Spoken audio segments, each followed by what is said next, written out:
এই বিষয় এটা তো একটা সবার জন্য ব্যক্তিগত বিষয়।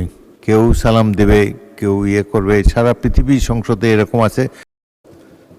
তৃতীয় জাতীয় সংসদে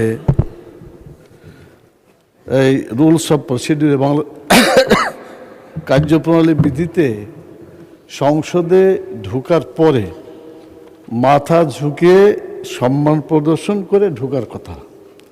এরপরে এটা নিয়ে আলোচনা পর্যালোচনা হয়েছে, আমিও ছিলাম অতীতে। শেষ পর্যন্ত একটা সংশোধনী এর ভিতরে আছে, সেটা হচ্ছে ঝুঁকিয়ে মাথা ঝুঁকিয়ে সম্মান প্রদর্শন করার ব্যাপারটা, এটা ইসলামের সাথে সাংঘর্ষিক, শিরকের কাছে চলে যায়। সেজন্য এটাকে বাদ দেওয়া হয়েছে মানুষ।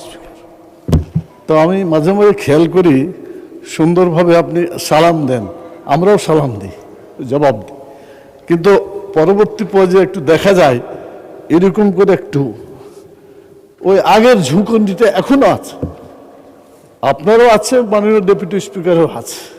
সেই জন্য আমি অনুরোধ করব, কার্যপ্রণালী বিধিতে শিরককে উৎখাত করার জন্য যে বিধি করা হয়েছে, আমার মনে হয় সেটা সকলের মেনে চলা উচিত। এতে নেকি হবে, গুনাহ থেকে বাঁচা যাবে, কালকে আমরা এটা উপকার লাভ করব। ধন্যবাদ মাননীয় স্পিকার। মাননীয় সদস্য, আমি রুলস অফ প্রসিডিওর দেখলাম, আরও একটু আমি দেখব। তারপরে এই বিষয় এটা তো একটা সবার জন্য ব্যক্তিগত বিষয়। কেউ সালাম দেবে, কেউ করবে। সারা পৃথিবীর সংসদে এরকম আছে। বাট তাও আমি দেখব যে এটা বিগত সংসদে এটা বাতিল করা হয়েছে কিনা, এটা দেখে পরে আমি জানাবো। আর একজনকে যখন